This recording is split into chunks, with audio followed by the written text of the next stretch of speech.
How we doing, guys? This is AJ Torres from Calling Strikes, and today is September 11th, 2021. It is a tough day for me. I won't get into any politics, but I just want to say thank you to all and every first responder and all the good people in medicine. But I will just want to say that today is, in my opinion, the greatest game for the Yankees and the Mets. And simply put, we love you all, but you're terrible. You're both terrible. And let me tell you something. I think I've been one of the most optimistic Yankee fans this year. I think I've been obviously one of them. But listen, I've held everybody accountable that I can. I don't just talk out of my rear end. I don't just point the finger at everybody in every single direction possible. I am optimistic. I try. I try and get evidence. I know that they're not going to win every single game. I know that 100 games is not realistic. But oh my goodness. Let me tell you something. Whoever is making these lineups, it sickens me. The fact that Luke Voit has more time on his contract and Anthony Rizzo might be out of this year, and Luke Voit's not in the lineup regularly when he's producing. Fans are sick of Brett Gardner, but he's producing. Joey Gallo's been walking, but guess what?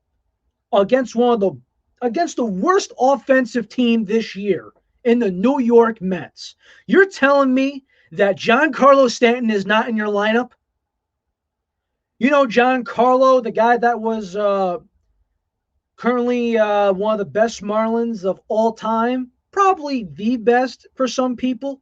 The guy that gave a lot of Met fans nightmares.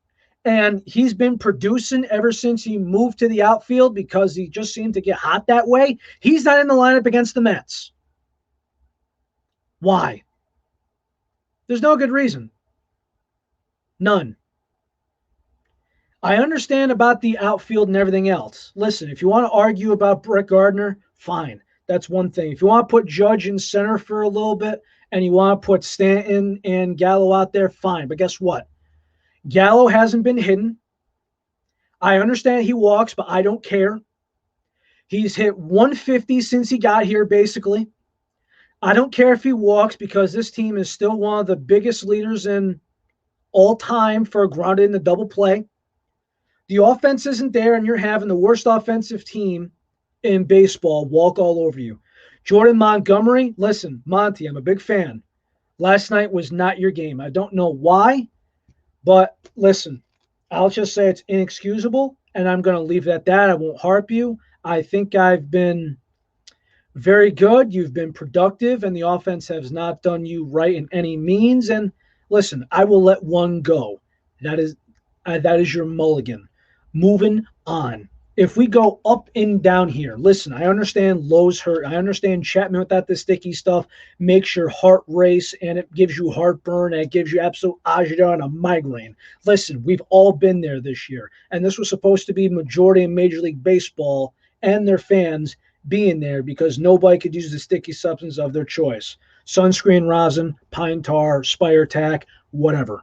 Guess what? We're not using it. And for the most part, even if you look at guys, Garrett Richards, Aroldis Chapman, you name them, it's been horrific. And there's a lot of people mad, annoyed, and irritated, and some of them even can't perform. We're not the only ones. But seriously, this 13-game winning streak, I said to myself this. We've won 6 in a row, and then we'll lose 6 in a row. So it seems that every single time we get on a tear, guess what? We're going to suck for the next week or two. It's coming. To me, this just sounds like a 500 ball club. Obviously, the expectations were so high. Some people had them going for 100 games. I had them going at 90. I thought that was fair. The Red Sox exceed expectations. The Rays exceed expectations by a lot. The Blue Jays are in the chase, and for good reason.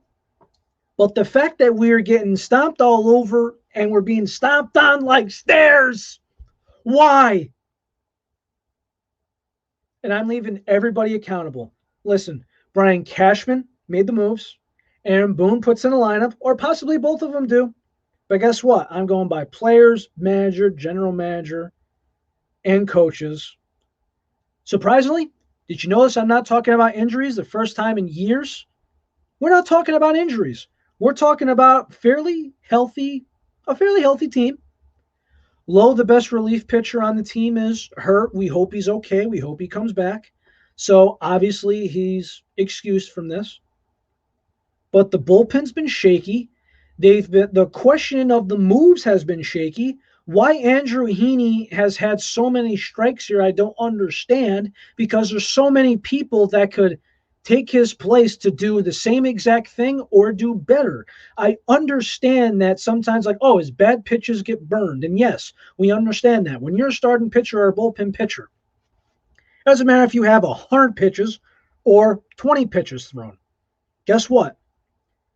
If every single two-strike pitch is either a coin flip, a strikeout, or trouble, I don't like it.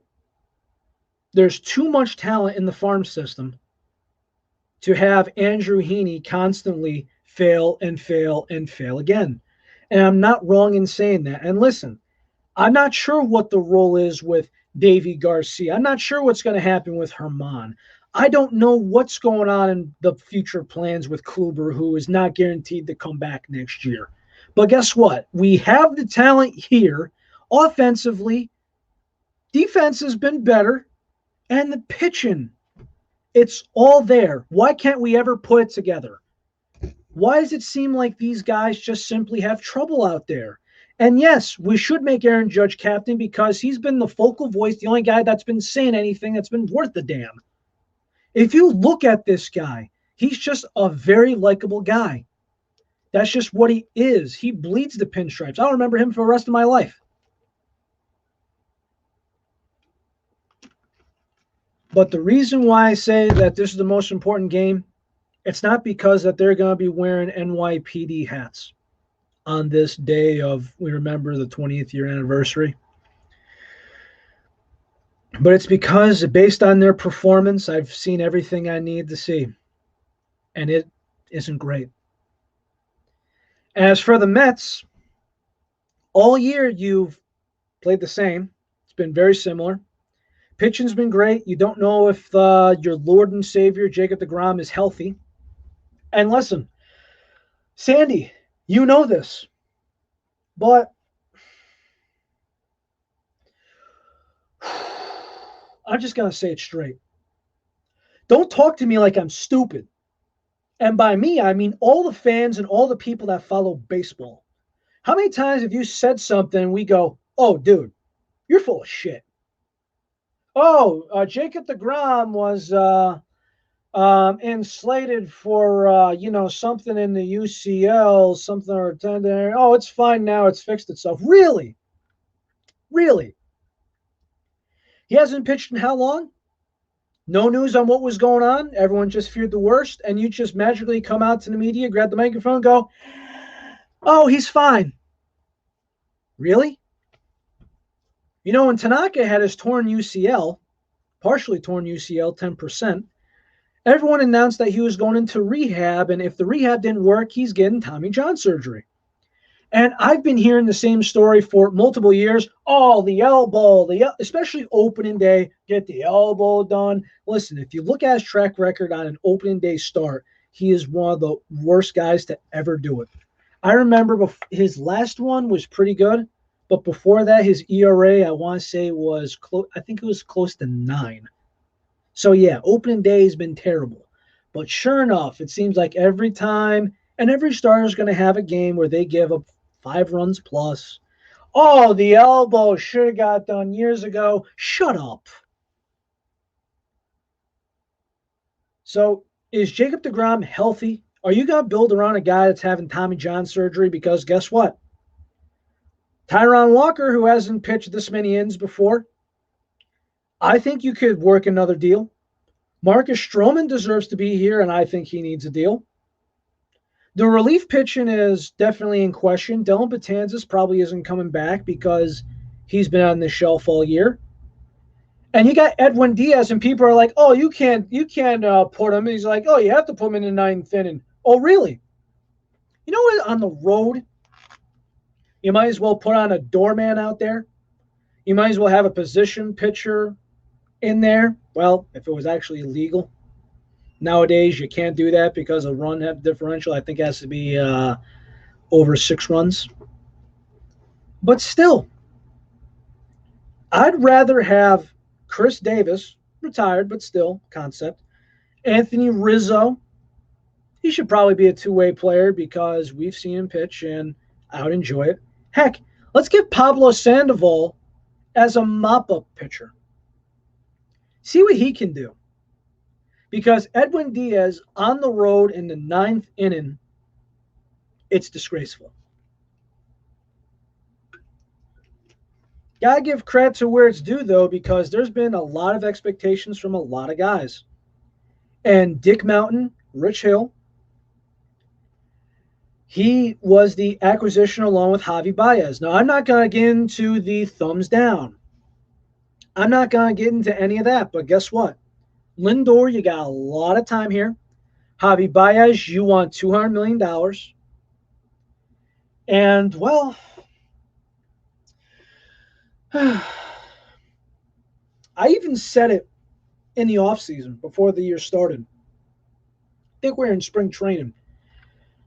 I said Noah Syndergaard needs to be the closer or, a late relief pitcher. Why? He can't pitch inside. He's only got 2 pitches. And listen, his setbacks and getting sick, and listen, I've had sympathy for it. But if you want to bring him back, he's not that elite starting pitcher we thought he was and only 22 years old anymore. Everyone's got him figured out. And really, third time through the order, do you trust it? Second time through the order? Is he that guy that is going to intimidate a lineup? A whole lineup multiple times? No, he's not. There's a lot going on with the Met team and the Yankee team, but I'm going to end it on this note. Neither team deserves to be in the playoffs. Neither team, to me, I think, has a shot at winning it all. There is a lot that needs to be discussed in the offseason, and there are going to be a lot of changes made. Now, listen, I've been very patient with the Yankees, and everything's been visual. For the Mets, let's see. You have one president that wants to send this peace deal to people without consent. We have another one that decided to have a party at your house, and, somebody saw him leave and thought he's going to be okay. And, you were stupid when you're drunk, but you didn't have to go that far. You went to the White Plains courthouse. And the fact that you had the balls to go to your plea and say not guilty. What the hell is wrong with you? Listen, Steve Cohen, you got a lot of learning to do. Because top down, guess what? That investigation for, work relations, public relations, make sure there's no sexual harassment. Ever since it was brought up that there's an investigation, there's been no update. Sandy Alderson was around the hires that did involve the people that did commit sexual harassment, including Mickey Callaway. He was under the Mets umbrella for that. He was involved in the Jared Porter hire. And if there's anyone else that is involved that you don't know about, chances are Sandy's been involved with it. So is there a chance that Sandy even deserves to have this job after this year, knowing what's been going on for so long? Listen, I'd get rid of Sandy at the end of this year. So you need a new president. You need a new GM. You potentially need a new head coach because Rojas, you either think he needs some time, but guess what? He's had no guidance. He's had no guidance. Have you noticed that the players, the manager, the owner, and the upper office have never been on the same page?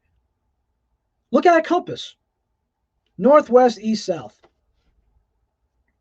all in different directions. Steve Cohen's been north, the players have been south, the manager is west, and the upper office is east. Everybody is in different directions, and no one has any damn clue on what is going on. So I'll say it again. The Yankees and the Mets have been disgraceful. They do not deserve to make the playoffs. And if they do, good luck, because the expectations, they shouldn't be that high. I hate saying it. I really do. I hate bashing New York teams. And I don't hate the Mets. I've hated the ownership for the longest amount of time. I've hated the players that didn't produce for them, just like everybody else around here. I don't hate the Mets, and I'm not a sour, bitter Yankee fan. But guess what? It is already close to mid-September, and I've kept my mouth shut for the most part since the start and began of the year. And I have ruled. I have put in front what needs to be said.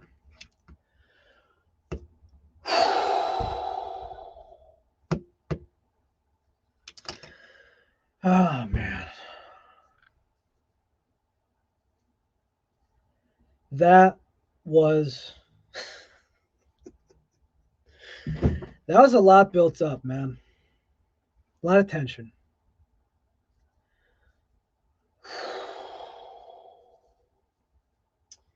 By the way, baseball is a good fidget toy. It really is. It's therapeutic. But thank you, everybody. I'm going to rest and dump some cold water over my head. And you all have a good day. Love you all. Love you, New York, and God bless America. This is AJ Torres from Calling Strikes. With more news to come. Take it easy.